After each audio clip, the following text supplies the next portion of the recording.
Muito boa tarde, senhoras e senhores. Três Neurônios, número 199. Estamos chegando lá, gente. Estamos aqui novamente com o doutor Antônio José Ribas Paiva, nosso pré-candidato à Prefeitura de São Paulo. Boa tarde, doutor Ribas. E eu queria começar só falando de uma coisa que eu li hoje, que eu acho que tem muito a ver com o que nós vamos falar. Nós vamos falar hoje sobre saúde. E hoje eu vi um repórter lá do Rio Grande do Sul, minha terra, Percival Pudina, acho que o nome dele se pronuncia assim. Ele é membro da Academia Rio Grandense de Letras.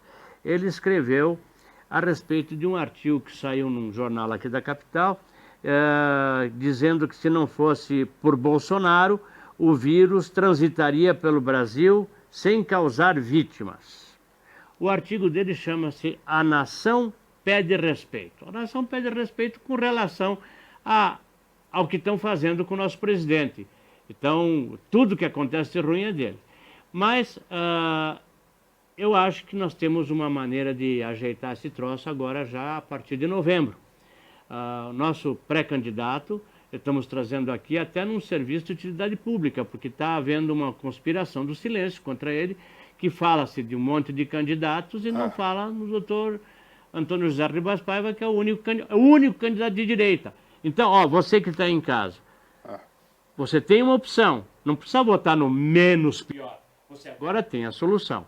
Doutor Ribas, boa tarde. Bem-vindo, desculpa me alongar. Obrigado. Vamos falar hoje sobre saúde. O senhor está com a palavra para dizer o que bem entender. Saúde ou falta de? Falta de, né? O mais provável, né? O mais provável em São Paulo. Olha, há algum tempo tentaram me sequestrar, eu levei um tiro. Já fazia uns 20 anos. E fui ao Hospital das Clínicas. Fiquei aterrorizado. Parecia um hospital de campanha de guerra. Um filme de guerra do Vietnã. Pessoas jogadas no chão. Isso há 20 anos. Mas o que acontece no sistema de saúde da maior cidade da América Latina? Descaso total. O Hospital das Clínicas foi construído pelo Adhemar de Barros. De lá para cá, o que se fez pela saúde? Então, o Hospital das Clínicas, ou de clínicas, né, ele recebe gente dos Andes, do interior do Brasil, do norte do país. Teria que ter pelo menos mais 4 ou 5 aqui em São Paulo, para fazer frente à necessidade. Claro. Não é verdade? A população hoje é quase 2,5 vezes maior do que quando eu fui ao Hospital das Clínicas e não vi grande avanço no sistema de saúde. O que eu tenho reparado, como leigo, né, que sou advogado, mas um advogado que, de quando em vez, é obrigado a servir do serviço hospitalar. Eu vejo que os hospitais são hotéis que não se preocupam com a questão da saúde. Então você tem um hospital que não tem um centro cirúrgico no térreo. Então o sujeito entra no elevador arrebentado numa maca e entra a mulher com balde na mão, com a vassoura, e ele vai para o 10º andar para ser socorrido. Existem hospitais em São Paulo que não têm pronto-socorro, tem pronto atendimento. Que é diferente. Não é? Quer dizer, doutor, é bom explicar essa diferença, porque as pessoas às vezes não sabem. Ela chega e acha que está no pronto-socorro, ela está no pronto atendimento. Qual é a diferença? A diferença é que o pronto-socorro, ele, como a palavra diz, socorre a pessoa e toma as providências de emergência necessárias. O pronto atendimento não é como se fosse uma triagem. Tira a temperatura. É uma triagem. Outra coisa, a triagem nos hospitais é feita por enfermeiros. São profissionais competentes, mas a gente se sente inseguro de não ser atendido por um médico para encaminhar você para a especialidade necessária. Então, tudo aqui é improvisado, né? Nós temos aí hospitais que são açougues. O pessoal costuma fazer blague, né, dizendo o seguinte, que quando tem greve na saúde, morre menos gente. É verdade. Olha, isso infelizmente se aproxima da verdade. vocês terem ideia, nos Estados Unidos, a primeira causa-mortes são doenças cardiovasculares. Tá, A segunda é o câncer. E a terceira é o erro médico. tá certo. No Brasil é quase igual. Primeira causa-mortes, doenças cardiovasculares. Segunda, erro médico. E é violência, né? Não, que erro morrem de médico. tiro. Ah, tá, Erro tá médico. certo. Isso aí é estatística geral. Tá certo. Erro médico é a segunda causa-mortes no Brasil. Ah. O meu escritório de advocacia, a especialidade é em erro médico. Então eu me interesso muito por essas coisas. Uma das especialidades do escritório é essa. Claro. E nós temos visto erros grosseiros na maioria dos hospitais. Por quê? Porque a prefeitura, a administração municipal, ela se preocupa com posturas de construção, mas não se miscui na questão da arquitetura hospitalar, que é fundamental. Que é fundamental, claro. E a estrutura de saúde em São Paulo, Ah, que deveria ser a melhor da América Latina, É. porque São Paulo é a mais rica e maior cidade cidade da América Latina, Ah, a estrutura de saúde é deficiente. Deus que ajude que não aconteça uma emergência, um desastre ferroviário, alguma coisa dessas, porque nós não temos estrutura para atendimento de emergência. A gente não tem ainda atentados terroristas, como teve na Espanha, aquele do trem da Espanha, absurdo. que se acontece uma coisa dessas, aqui morre todo mundo, não tem hospital para... Com essa pandemia, que eu até tenho minhas desconfianças leigas de que teria sido até um ato de guerra biológica, isso aí serviu, essa tragédia mundial, serviu para evidenciar que o sistema de saúde não está preparado para uma contaminação dessas. exatamente. Esse vírus é de relativa letalidade. Né? Se fosse um vírus pior, mais letal, seria uma tragédia para a humanidade. Tá Por certo. quê? Porque os serviços de saúde, não só no Brasil, em outros lugares, não estão preparados para epidemias e pandemias. Tá certo. Você não tem estrutura de atendimento. Ah, Agora, nada impede que num futuro próximo ou distante, algo pior possa acontecer. Se me permite, Ribas, aqui construíram essas coisas, esses hospitais de campanha, e aproveitaram porque o nosso governador pediu para o governo federal 258 milhões para ajudar na coisa aqui. O governo liberou 93 milhões em março. Não sei quanto, não tem os números depois, se veio mais ou veio menos, não sei.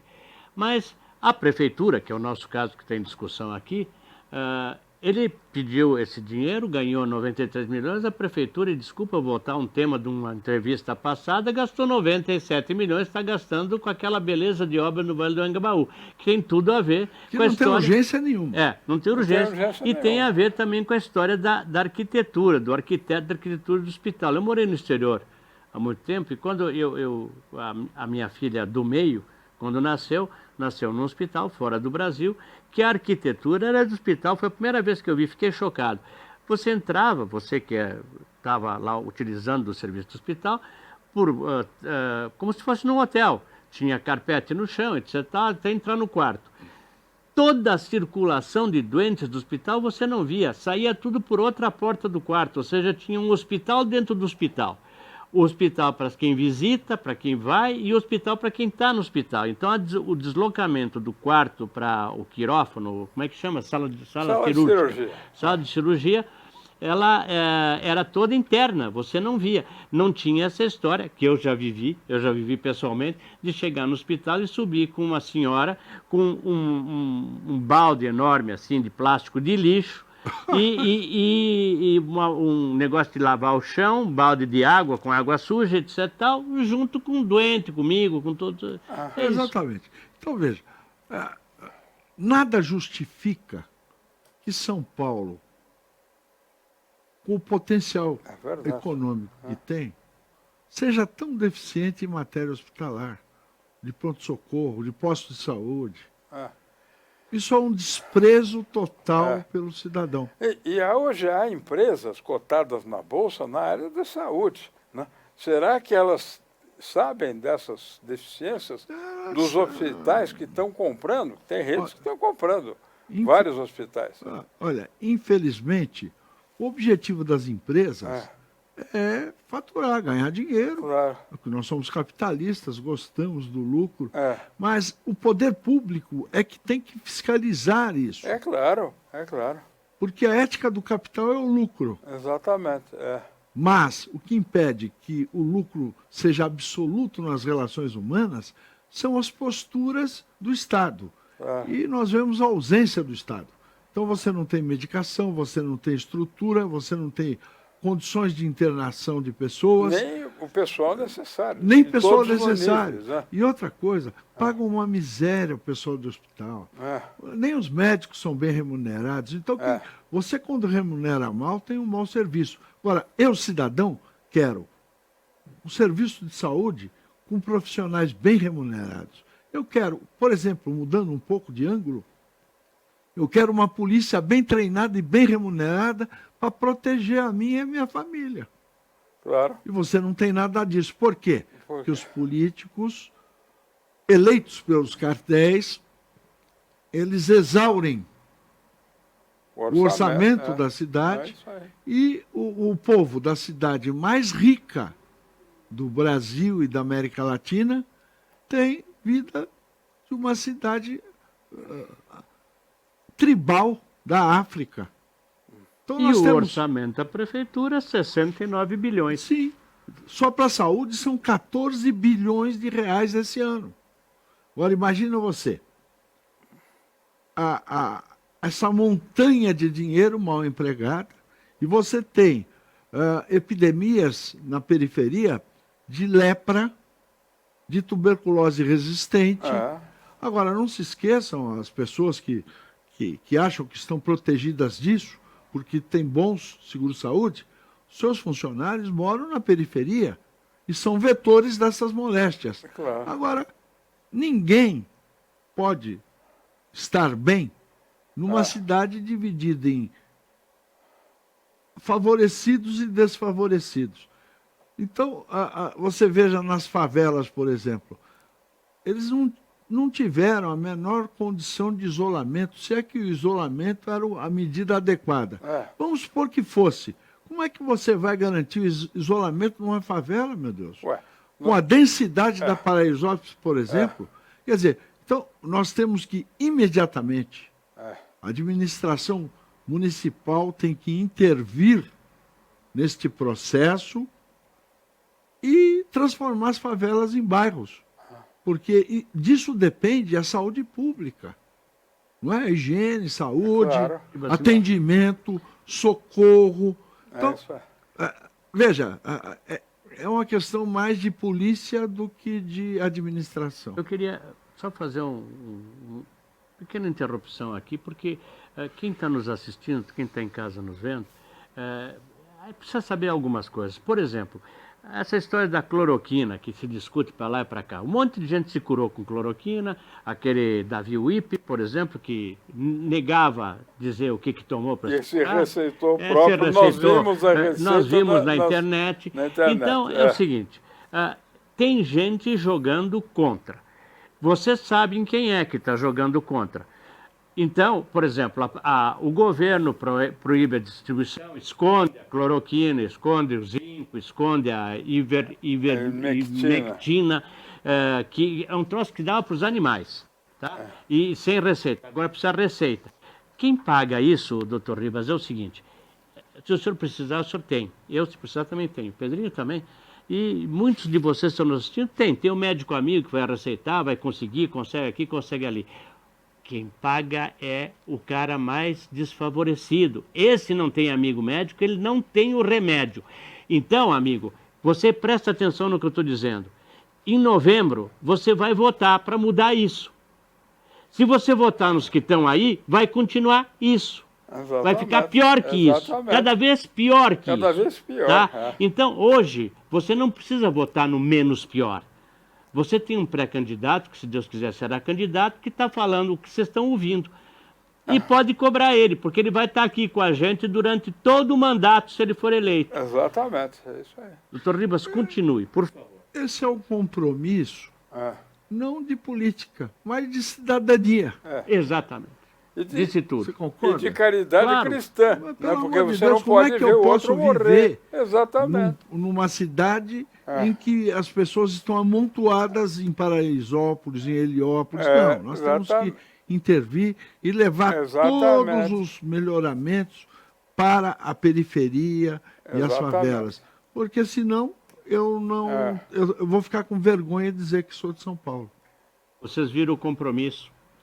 Nós estamos terminando esse Três Neurônios 199, voltamos Muito no 200 obrigado. e vamos voltar em sequência em outros programas com o Dr. Ribas, porque isso aqui é uma cruzada. O que nós, os Três Neurônios, juntos com o Dr. Ribas, estamos fazendo aqui, por isso que a gente embarcou nessa nau, porque é uma cruzada. Nós temos que ajeitar essa cidade.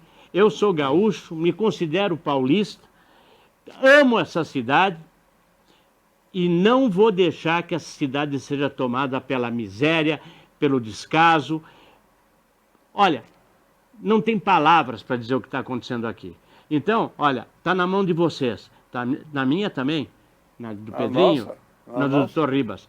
Você sabe, se ele for candidato, você não tem agora que, vou votar no menos pior. Não. Procure conhecer. Vocês vão ter oportunidade nos próximos programas de conhecer cada vez mais o Dr. Ribas. É isso aí. Olha, Dr. Ribas, muito obrigado pela sua presença. Muito obrigado. É sempre bom ouvir o senhor. Pedrinho, obrigado. Eu que agradeço. É. Eu tenho que agradecer muito os neurônios dos Opa. dois, que são excepcionais. São só dois. Que ainda Não, funciona. não, porque a gente tem a oportunidade de trazer a verdade para a É isso população. aí. Né? E é o Essa é a slogan do ideia. nosso Garantindo programa, a que é liberdade verdade. de escolha do eleitor. Exatamente. Na verdade, o programa tem um slogan que diz: a verdade com humor sempre que possível for. Nesse momento, o humor tem que ficar um pouquinho de lado, porque a situação que estamos tratando É é gravíssimo. séria. É gravíssimo. É séria, é grave. É. Olha, muito obrigado por nos assistir. Obrigado. Até o próximo. Compartilhem, cliquem, se inscrevam para receber notícias e procurem se informar. Dr. Ribas Paiva no YouTube. Procura lá, Dr. Ribas Paiva. Tá? Beijo para todos. abração. Até o próximo.